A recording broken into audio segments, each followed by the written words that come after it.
tenemos el enorme placer de contar con Ima Puig. Ella es psicóloga clínica, es parte del equipo del Celler de Can Roca y tándem con Josep Roca, con Pitu Roca, en la gestión de su equipo y sobre todo lo que se refiere a las emociones. Les dejo con ellas para que aprovechemos esta interesante ponencia. Egunon. Si hubiéramos podido compartir esta mañana la cara con la que Josep ayer por la noche, después de inaugurar la Expo Roca en Barcelona, me decía, qué lástima que no puedo estar yo mañana. Era una ambivalencia muy grande. Tenía que estar ahí, pero que deseaba estar aquí. Y yo voy a hablar de lo que veníamos a hablar con Pitu. Vamos a hablar de las emociones. Yo voy a explicar hoy que de hecho teníamos dos opciones. Una era, y la hemos estado comentando, una era que yo venga a explicar mi experiencia de 35 años trabajando con grupos de personas y con equipos de personas que trabajan juntos, y ya está. Y la otra es que yo hablaré menos tiempo y que podamos compartir experiencias, porque compartir y enriquecerse van de la mano. Y hoy os voy a replicar, os voy a hacer exactamente lo mismo que en su día, hace 4 años, en el Celler de Can Roca, en Girona, expliqué a los 3 hermanos y a todo su personal, y fue lo que les decidió a hacer lo que hacemos cada martes, como decía Pitu. Cada martes lo dedicamos a cuidar a las personas, a poder trabajar lo que es el equipo, las emociones. Como decimos que nosotros destilamos todos los afectos y luego cocinamos a baja temperatura los sentimientos. Vamos a hablar de las emociones, es decir, vamos a ver hoy todas estas cosas que no se ven y que suceden en nuestro día a día. Y no porque no se vean, no influye ni mucho en el comportamiento de las personas y en los equipos en los que trabajan. Porque se ha demostrado que un 50% de las cosas que nos suceden cuando estamos trabajando se ven, se hablan y se pueden cambiar. Y hay un 50% de estas cosas que suceden, que no se ven, no se hablan y no se pueden cambiar. Yo propongo que pensemos juntos hoy. Todo y que pensar juntos es una extraña experiencia porque acostumbramos a pensar, y a veces mucho y a veces hay quien demasiado, pero solos. Es como si necesitáramos tener una privacidad. Te dicen algo y dices, voy a pensarlo. Bueno, lo pensaré y te diré algo, pero pensar juntos vamos a ver que es algo que no acostumbramos a hacer y que es muy útil. Todo y que el otro día en un foro al que le estaba haciendo la misma propuesta que estoy haciendo hoy, un asistente levantó el brazo y me preguntó, perdone, ¿para qué sirve pensar? Y esto que así de repente puede parecer una pregunta que no tiene mucho sentido, la tiene y mucho. Porque pensar sirve para entender y entender sirve para ver, porque solo podemos ver lo que somos capaces de entender. Si dicho así parece un silogismo muy complejo, pero si yo pongo un ejemplo de la vida cotidiana, lo vemos enseguida. Yo salgo de mi casa, voy en mi coche y en el segundo semáforo el coche se para. ¿Qué hago yo? Yo bajo del coche, levanto el capó, miro y llamo al mecánico. Al cabo de un rato viene el mecánico y ¿qué hace el mecánico? Exactamente lo mismo que yo. Levanta el capó, mira y me dice, no se preocupe, no es nada, mire, es el manguito que va de aquí a allá. ¿Lo ve? ¿Lo ve? Yo miro y por educación le digo, sí, sí. Sí, yo la verdad es que no estoy viendo absolutamente nada. Es más, juraría que aquel motor está exactamente igual que el día que lo saqué del concesionario. ¿Cuál es la diferencia entre el mecánico y yo?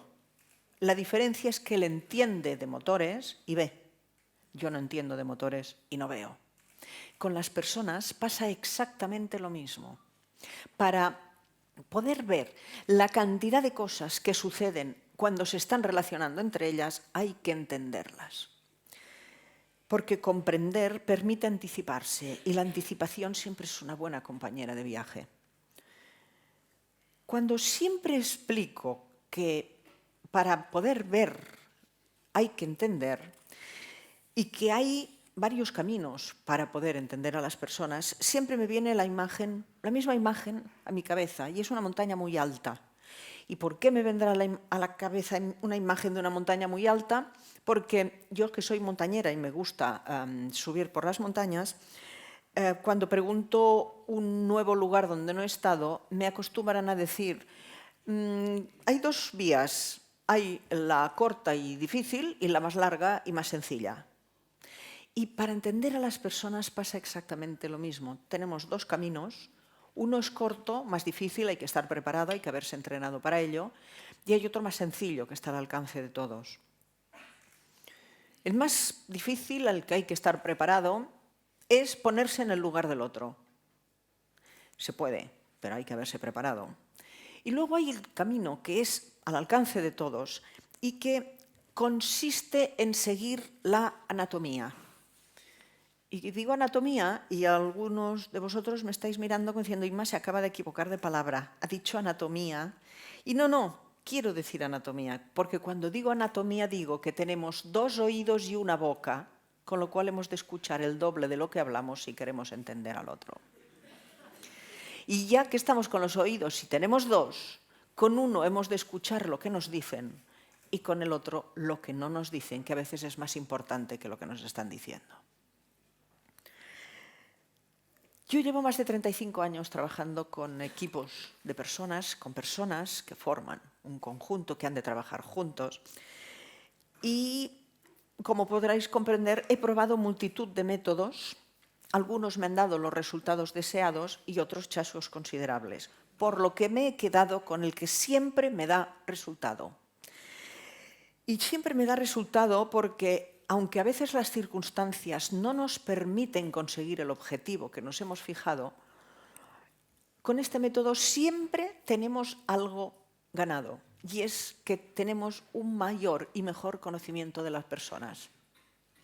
Porque sea cual sea nuestra profesión, como mayor y mejor conocimiento tengamos acerca de las personas, mejores profesionales seremos.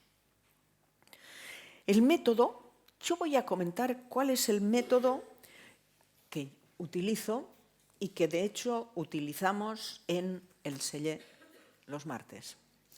El método se llama método Balint, B-A-L-I-N-T.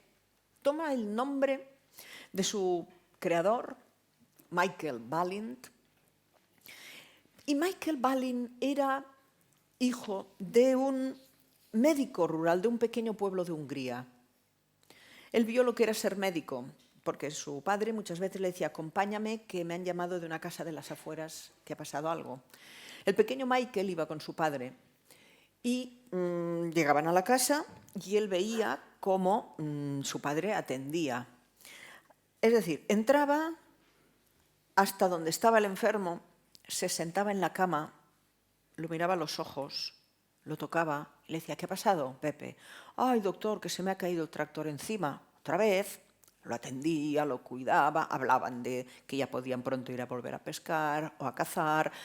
Y al irse, se despedía y les decía a los familiares, si veis que por la noche está peor o tiene fiebre, me venís a buscar. El pequeño Michael vio que esto era ser médico, y decidió que él también quería serlo. Se matriculó para ello en la Facultad de Medicina y cuando terminó su carrera tenía la firme convicción de que en la Facultad de Medicina no le habían dado la suficiente formación humanista como para atender a sus pacientes como lo hacía su padre. Decidió matricularse en psicología. No le dio tiempo. Huyendo de la persecución nazi, se fue de Hungría a Londres con dos objetivos. El primero, conseguir trabajo, y el segundo, matricularse en psicología. El primer objetivo lo consiguió rápidamente, estaba muy bien preparado, muy bien formado, y un gran hospital de Londres le dio trabajo. Pero su perplejidad empezó ya en el minuto 1, cuando empezó a trabajar. en el gran hospital inglés, con muchos medios, las enfermedades que su padre en el pueblo, con apenas medios, curaba en un tiempo determinado, en el gran hospital de Londres tardaban mucho más tiempo en curarse y muchos de los casos se convertían en crónicos. Como que su lema era que las cosas no son por casualidad, sino que son por causalidad. Y a la causalidad se llega mediante la observación. Se puso a observar y observando veía que el enfermo en el Gran Hospital de Londres no tenía nombre, tenía un número. Era el enfermo 3 de la cama 4 de la planta 1. Observando veía que los médicos, cuando pasaban a visitar a sus pacientes, habitualmente no pasaban solos, pasaban acompañados de una nube de médicos jóvenes que con una bata desabrochada y una carpeta debajo del brazo acompañaban al doctor. Cuando llegaban a la altura del paciente, lo destapaban, que a veces iba desnudo y bajaba la mirada humillado, y el gran doctor decía: fíjense ustedes en el hígado. Todos miraban el hígado, apuntaban y continuaban. Si algún paciente se atrevía a decirles: perdone doctor, ¿me podrá decir qué tengo? Faltaría más. Y le podía decir: tiene usted una osteopatía de pubis compleja con adherencias laterales internas. Y se quedaba muy preocupado el enfermo. El más atrevido decía: perdone doctor, ¿me lo puedes escribir? Y faltaría más. Lo escribía y aquello, con un poco de suerte, el farmacéutico descifraba qué ponía allí. Observando veía que cuando veía a un colega suyo por el pasillo, que de lejos veía a un familiar de algún paciente que él tenía, entraban en una habitación, bajaban por las escaleras como si lo estuviera evitando. En las guardias, en el comedor con sus colegas, cuando escuchaba hablar de sus pacientes, jamás había escuchado a su padre hablar así de sus pacientes. Podían decirle: ¿qué? ¿Ya llegas tarde otra vez a comer? ¿Qué te has encontrado aquella madre que en el pasillo llorando te ha preguntado si su hijo se va a morir? ¿Qué vamos a saber nosotros si se va a morir o no? Y él estaba absolutamente perplejo. Hasta que un día uno de sus colegas le dijo: Balin, ¿es que tú has estudiado psicología? Y él dice: sí, perdona, ¿me puedes atender? Tengo un insomnio que ni con medicación controlo. Otro le dijo: perdona, Balin, ¿tienes un momento? Mira, tengo unos trastornos gástricos y estoy comiendo lo mismo de siempre. Perdona, Balin, le decía otro colega, ¿tienes un momento? Tengo unas afecciones cutáneas y el dermatólogo me ha dicho que no tiene nada que ver con mi piel. Perdón. Y él llegó un momento que les dijo: miren, como que a todos les pasa lo mismo y yo ya no tengo más horas para dedicarles, si les parece, nos vamos a reunir una vez por semana, 1 hora y media, para hablar de nuestro self profesional. Dijeron: bueno, si crees que esto nos va a ayudar, adelante. Y empiezan a reunirse. Primer día, primera sesión, primer tema que aparece en estas reuniones, y es la institución. La institución no nos da los medios, los sueldos, los horarios. Segundo tema, los pacientes. Los pacientes es que mira que son pesados, nos adjudican una omnipotencia. Y Balin los escuchaba con atención, hasta que de repente le pregunta a uno y le dice: ¿tú cómo te sientes cuando se te muere un paciente? Y todos dieron un brinco en la silla. Y al que era señalado dijo: pues mal, muy mal, porque es lo peor que le puede pasar a un médico, que se le muere un paciente. Uno de los asistentes le dijo: sí, es verdad, yo también me quedaba muy mal, pero he encontrado la manera de quedarme menos mal. Y es: pongo mucha distancia, porque yo he descubierto que si me acerco mucho al paciente y me vinculo mucho a él, cuando muere me quedo muchos días muy mal. Pero si le pongo distancia, no me quedo tan mal. Y uno de más edad les dijo: yo esto lo he estado haciendo mucho tiempo, pero he descubierto que como más distancia pongo entre el paciente y yo, menos terapéutico soy, es decir, menos curo. Así empezaron a ver y a descubrir que cada paciente necesita una distancia para sentirse atendido y que cada médico puede permitirse una distancia para poder trabajar a gusto.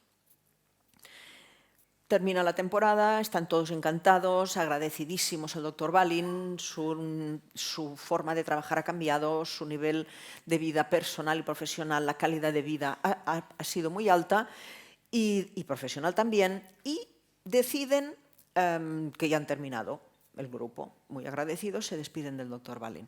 El director del hospital llama al jefe de servicio del doctor Balin y le pregunta: ¿qué habéis hecho este año en este servicio diferente? Y él dice: nada, exactamente lo mismo, teníamos el mismo presupuesto, lo teníamos todo igual, con lo cual no hemos hecho nada. Dice: sigue buscando porque algo habréis hecho.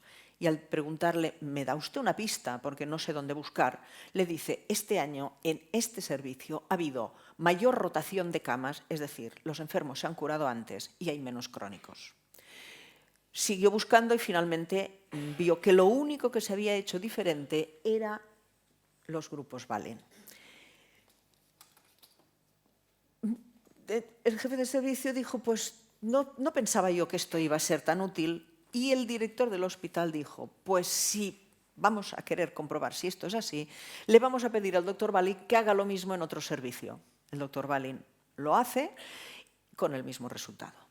En aquel servicio se daba mayor rotación de camas, es decir, los enfermos se curaban antes y había menos crónicos. Desde entonces el director general le dijo al doctor Balin que no iba a hacer más de doctor, sino que iba a trabajar con los diferentes grupos que componían todo el personal del hospital. Así empezó una forma de trabajar los equipos. Empezó en la medicina. Años más tarde, yo empecé hace unos 35 años a hacerlo. Empezó, como sabéis, habéis visto, en la medicina, luego yo lo hice con empresarios en ESADE, en la Escuela de Negocios en Barcelona, luego en un club de fútbol, donde durante 14 años lo estoy haciendo, y desde hace 4 en el Celler de Can Roca.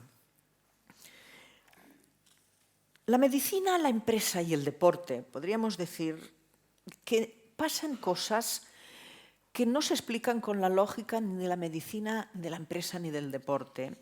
Pero la medicina, la empresa y el deporte tienen una lógica común en lo que se refiere a la gestión de las personas. Y es que hay algo que muchas veces pasamos por encima, y es la palabra cuidar, es el hecho de cuidar. Cada año, la Real Academia de la Lengua Española, hay un día que dice qué palabras incluye de nuevo en el diccionario y cuáles ya elimina. Yo aquel día primero voy a ver las que elimina, porque temo que esta palabra tan importante como es cuidar, de tan poco que la usamos, la vayan a sacar.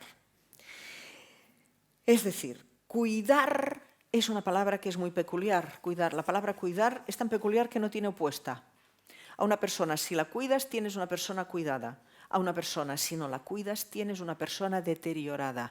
Y una persona deteriorada jamás te va a rendir todo lo que puede. Cuidar es una inversión, no es un gasto de tiempo. El ejército de Estados Unidos, que tiene gente, tiempo y dinero para investigar casi todo lo que tiene que ver con la conducta humana, ha descubierto que en primera línea de combate, en la guerra, si se cuida a los heridos y a los muertos, los vivos rinden más. ¿Qué quiere decir esto? Quiere decir que estamos hablando del corporativismo inconsciente colectivo que todos tenemos cuando pertenecemos a un equipo. Es decir, si ves a un compañero tuyo que le está sucediendo algo, tú puedes estar casi seguro que si tú estás en su lugar te va a suceder lo mismo. Hay un hecho que es particularmente llamativo en el mundo del deporte, todo y que, a pesar de que llevo tantos años trabajando en él, hay aún quien me dice: pero es un mundo arcaico, es primitivo, ¿cómo se te ocurre? Pues hay hechos en los que no se dan en los mundos tan avanzados como pueden ser a veces las grandes empresas. Y el hecho llamativo es que cuando un jugador se lesiona de gravedad o de larga duración, se le renueva inmediatamente el contrato. Esto, que siempre que sucede, viene el encargado de finanzas o de gestión del dinero, me viene horrorizado y me dice: Inma, qué horror, si este ya estaba acabado, si no sabemos si va a quedar bien, si a lo mejor no puede volver a jugar y le hemos renovado por tantos años, por tanto dinero. Y desde el punto de vista, podríamos decir, económico, tiene razón, pero desde el punto de vista humano, que es el importante, no. ¿Por qué? Porque si sus compañeros ven que por defender tu equipo has puesto la pierna o el brazo para evitar o para conseguir algo, y luego, debido a esto, tú quedas marginado o tienes un final no deseado, todos y cada uno de los componentes de este equipo van a pensar que ellos no van a hacer lo mismo que ellos, no van a poner la pierna o el brazo. Aunque la sociedad en la que vivimos pueda llevarnos a pensar lo contrario, el ser humano, una vez tiene las necesidades básicas cubiertas, prefiere sentirse querido que pagado. Los sentimientos no entienden de talonarios. Y a veces nos olvidamos que el ser humano es un mamífero vertebrado que nace prematuro. Cuando digo que nacemos prematuros, quiero decir que si en el momento de nacer no tenemos a alguien a nuestro lado que nos dé de comer o nos proteja del frío o del calor, morimos. Es decir, desde el primer instante en que nacemos, tenemos constancia de que necesitamos del otro. Y esto, olvidarlo, no nos ayuda. Hay que tenerlo siempre presente. No existe esto de decir, yo paso. Me han dicho esto, me ha pasado lo otro, pero yo paso. No, no podemos. Cuando uno dice yo paso, está diciendo qué dolor siento, pero no sé qué hacer con ello. Si se pudiera pasar, el que invente el que podamos pasar de cuando nos duele algún sentimiento se forra, pero de momento no se ha inventado todavía. Una pregunta que se me hace a menudo cuando estamos gestionando los grupos es, cuando aparece una situación no deseada, es ¿qué hay que hacer, Inma? Yo siempre les digo que de entrada la verdad no lo sé, pero después les digo que no es lo más importante cuando está sucediendo algo, saber lo que hay que hacer, porque hay algo mucho más importante que hemos de saber, y es qué es lo que no hay que hacer. Esto nos lo han enseñado cuando hay un accidentado de motocicleta, que nos dicen que no lo tenemos que tocar y no hay que sacarle el casco. Es tan importante saber qué es lo que no hay que hacer. ¿Y qué es lo que no hay que hacer? Pues no hay que humillar, no hay que ridiculizar, no hay que pedirle a alguien que haga algo que sabemos que no puede hacer, hay que evitar las heridas narcisistas, no hay que hacer agravios comparativos. ¡Ay! Ahora sí que hemos topado con algo importante, el agravio comparativo. El agravio comparativo es algo que también desde que nacemos lo llevamos mal. La prueba es que todos, por lo menos alguna vez nos ha sucedido, y si no lo hemos vivido, que un día de Navidad o de Reyes, mientras abríamos nuestros regalos, con un ojo mirábamos nuestro regalo y con el otro el de nuestro hermano, que es mucho más grande que el nuestro. ¿Y por qué debe ser? ¿Qué debe haber allí? ¿Por qué interpretamos siempre que si al otro le dan algo más o más grande es que lo quieren más? Es decir, el ser humano siempre termina en el mismo lugar, haciendo las cosas para que lo quieran. Si lo que nos hacen lo interpretamos como que no nos quieren, nos empezamos a deteriorar y a sentir mal. La palabra conflicto es una palabra que tiene muy mala prensa en nuestra sociedad.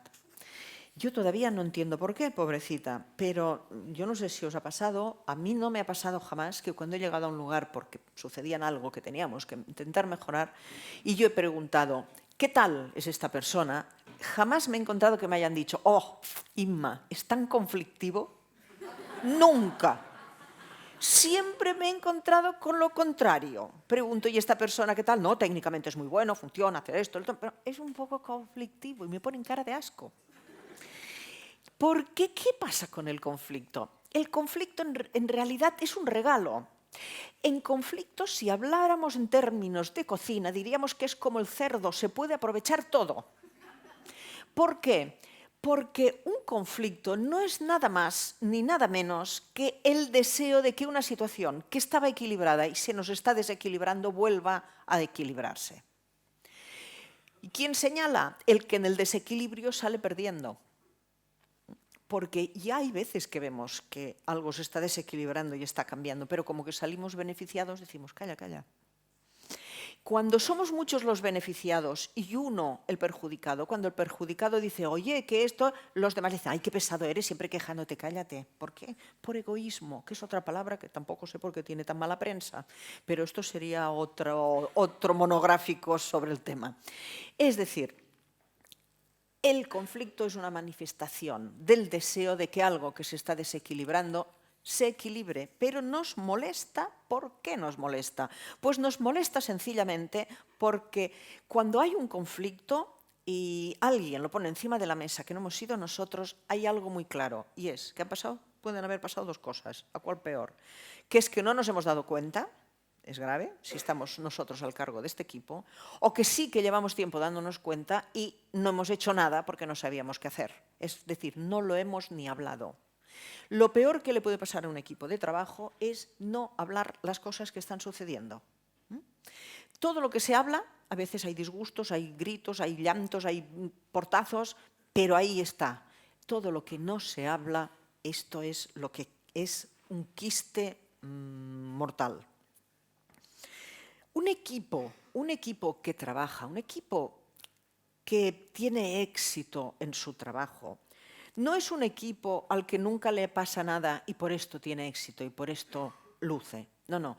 Un equipo que tiene éxito es un equipo exactamente igual que todos los demás, con la única diferencia que a medida que van surgiendo los conflictos los va resolviendo, porque los hablan.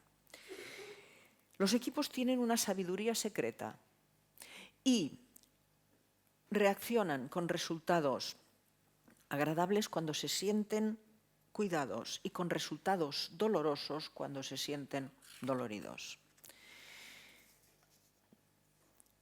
Cuidar quiere decir también reconocer. Si uno no se siente suficientemente reconocido, ya podemos estar seguros que hemos empezado a dar los primeros pasos para no andar bien. El reconocimiento es algo que necesitamos como el aire que respiramos, y además todos.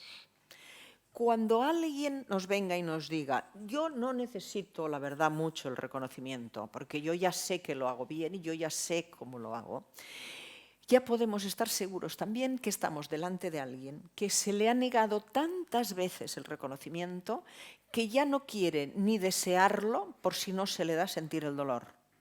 Pero ¿cómo nos gusta que nos reconozcan? Es algo, y otra vez volvemos a de pequeños ya, ¿eh? Si no, fijémonos, cuando un crío pequeño hace algo y ve que mira qué bien hace esto, mira ¿qué hace el niño? Lo repite y lo repite y lo repite. ¿Por qué? Para que le vuelvan a decir que lo hace bien, que lo hace bien. Porque el reconocimiento genera adicción de pequeños y de adultos. El reconocimiento nos genera adicción. ¿Por qué? Porque nos gusta tanto que nos reconozcan, que a la que hemos hecho algo bien y nos lo han reconocido, y empezamos a buscar qué más podemos hacer bien para que nos vuelvan a reconocer. Y hay que ver lo rancios y tacaños que somos con el reconocimiento, ¿eh? Es increíble. Nos lo quedamos todo, no sabemos para qué, porque nosotros mismos no nos lo podemos dar. Pero ya que no nos lo dan, no lo voy a dar. Somos así de vengativos, ¿eh? Estamos viendo que los seres humanos somos maravillosos, ¿eh? Pero hay que ver cómo somos. Si supiéramos la potencia que tiene el reconocimiento, lo usaríamos más. Parece que todos tenemos en nuestro interior una especie de alma de inspector de Hacienda, porque con nuestras parejas, con nuestros familiares, con nuestros hijos, con nuestros compañeros de trabajo, parece que vamos buscando a ver qué es lo que no hace bien para señalarlo. Y la cantidad de cosas que hace bien no hace falta que se las digamos, cuando tendría que ser al revés. Es decir, si vamos nosotros reconociendo todo lo que los otros van haciendo bien, ¿qué hacemos? Lo mismo que con todos, porque el ser humano hace lo que le hacen. Si lo reconocen, reconoce. Si lo machacan, machaca. Si lo quieren, quiere. Si lo abandonan, abandona. Y así podríamos enumerar una cantidad de vivencias y de afectos interminable. El día, y además no tenemos en cuenta que es gratis, reconocer, es gratis, no hay que pagar por ello. El día que Hacienda descubra el beneficio que produce el reconocimiento, nos va a hacer pagar, ¿eh? Cada vez que reconozcamos, aprovechemos ahora que todavía es gratis. Porque no hay que olvidar además que un equipo somos todos, desde el que abre la puerta hasta el que apaga las luces. Hay que tener en cuenta también que el que gestiona un equipo ha de tener una capacidad continencial, y digo continencial importante. Aquí no hay que hacer reciclaje de poner el cristal en un lado, el plástico en otro. No, no, todo un equipo está compuesto de cristal, de plástico, de papel. Es la grandeza del equipo.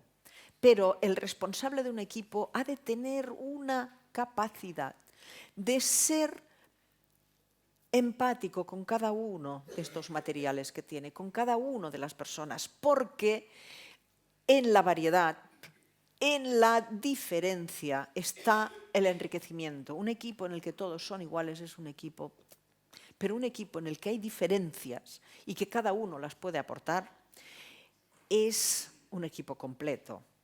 Todo y que a los humanos nos cuesta mucho, es de las cosas que más nos cuesta, es gestionar las diferencias. Y ahora que cada vez se trabaja en un mundo más global y con personas más diferentes, hemos de irnos adaptando y haciendo un gran esfuerzo. ¿Por qué nos molesta tanto el diferente? Pues por la sencilla razón de que nos hace pensar, y a veces pensar nos cuesta.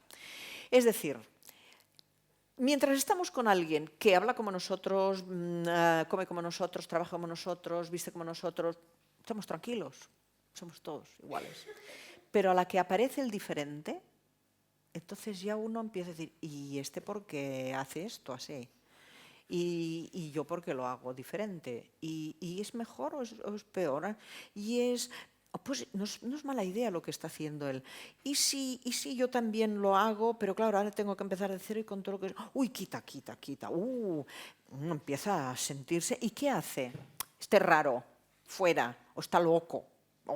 Es decir, hacemos una pirueta en el aire y transformamos algo que tenemos nosotros que hacer, que es pensar sobre por qué hacemos las cosas, cómo las hacemos, le trasladamos y le decimos que él tiene un problema, porque es raro, porque está loco, y ya está, y nos quedamos tan tranquilos, sin saber que la homogeneidad atrofia y la diferencia enriquece.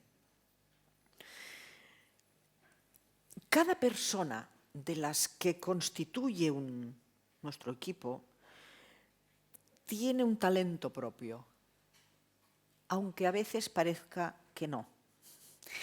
¿Cuántas veces, a tenor de lo que nos demuestra cada día, hemos pensado que hay alguien en nuestro equipo que no tiene talento? Es más, a veces nos hemos preguntado ¿dónde estaba este el día del reparto de talentos? Porque hay veces que hasta nos desespera, ¿no? Pero la verdad es que todos tenemos un gran talento para hacer determinadas cosas y también hemos de tener en cuenta que también tenemos un gran contratalento que boicotea nuestro talento. Cuando estamos gestionando un equipo, hemos de ser conscientes de cuál es el talento de cada uno de nuestros constituyentes del equipo y cuál es su propio contratalento que boicoteará este talento en unos momentos determinados. Es decir, para gestionar un equipo de manera óptima, hemos de ser capaces de gestionar este talento y el contratalento que cada uno de ellos tiene. ¿Y de qué depende?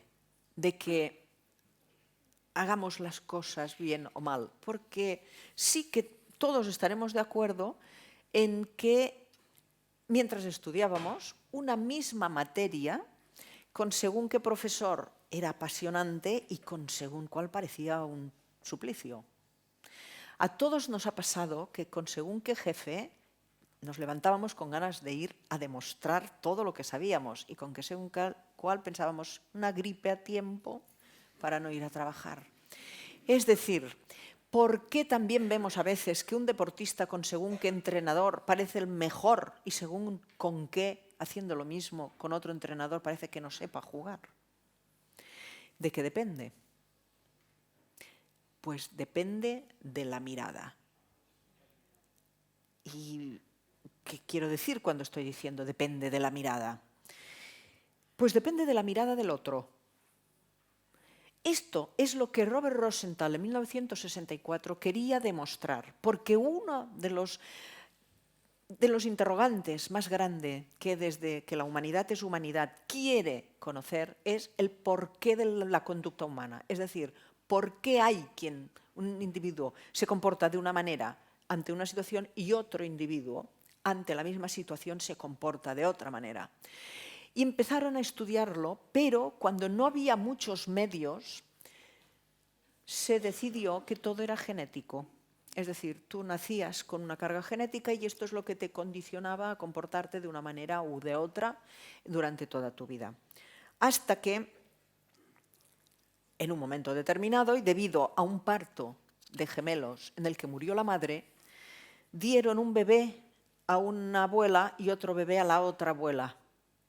Y al cabo de unos años, estos chicos eran diferentes. Hablaban diferente, se comportaban diferente, vestían diferente, y entonces se plantearon que más iguales genéticamente que los gemelos no podían ser, pero estos niños no eran iguales. Entonces se decidió que pues era un 50% genético y un 50% ambiental o educacional. Y así se estuvo durante muchos años, hasta que apareció Robert Rosenthal y dijo a la comunidad científica que tenía algo que aportar. La comunidad científica lo recibió con los brazos abiertos y le dijeron, usted dirá qué es lo que ha descubierto, y él dijo que influye mucho en el comportamiento nuestro la mirada del otro. La comunidad científica le dijo, oiga, por Dios, pero esto de científico no tiene nada. Esto ni se puede medir, ni se puede reproducir, ni se puede comprobar, ni... Y él se propuso poderlo demostrar. ¿Qué hizo? Él se inventó un test y se fue a una cantidad ingente de escuelas y les preguntaba a los profesores. Las escuelas eran absolutamente diferentes, de niveles sociales, de culturales, de lugares, de edades, y les preguntaba a los maestros, ¿usted quiere que yo le pase un test a sus alumnos? Y los profesores decían, ¿y esto qué es? ¿Qué es un test? Y decían, yo he hecho una serie de preguntas mediante las cuales yo puedo saber cuál es la capacidad intelectual de este chico y más o menos intuir y poder predecir cuál será su desarrollo en adelante. Ah, decían los profesores, vale, pues sí. ¿Qué pasó? Lo hicieron, al cabo de un mes y medio volvió a darle los resultados y les decía a los profesores, ¿quieren saber el resultado? Ah, sí, vale. A todos los maestros les dijo lo mismo. Usted tiene en su clase 2 fenómenos, 2 cracks, y luego les decía, y tiene 2 desastres. Los maestros que ya llevaban un mes y medio dando clase decían, sí, ya sabemos quién son. Sabemos quién son porque nosotros que llevamos ya un mes y medio y tenemos experiencia, ya lo vemos enseguida. Ya ves enseguida los 2 que son los más espabilados y los 2 más torpes. Robert Rosenthal, cuando les dio el resultado, a propósito cambió el resultado. Y les dio el nombre, dijo los 2 cracks y dio el nombre de los 2 desastres. Y tiene usted 2 desastres y dio el nombre de los 2 cracks. La sorpresa de los profesores fue bastante potente y le decían, oiga, mire, sabe que esto de los test no sirve para nada, porque es que lo que usted nos está diciendo no tiene ningún sentido a tenor de lo que estamos viendo nosotros. Bueno, se termina el curso y Robert Rosenthal vuelve a hablar con los profesores para ver cómo había ido el curso. Y en un 71% de los casos, los profesores le dijeron, oiga, ¿sabe que tenía usted razón? Los 2 que empezaron tan mal se han ido poniendo como más entonados y los 2 que empezaron muy bien se han ido quedando un poco. Y Robert Rosenthal le dijo, lo ven, si a ti te miran con ojos de tú vales, yo confío en ti, aunque te equivoques, yo estoy ahí para apoyarte, lo conseguirás. Por agradecimiento hacemos lo que sea necesario. Sacamos lo mejor de nosotros. Pero si por el contrario te están mirando con mirada de qué torpe eres, otra vez te has equivocado, no aprenderás nunca, es que no me gusta cómo trabajas, ni te quiero.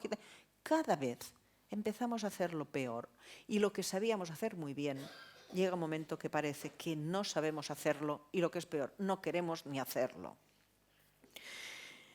Dicho esto,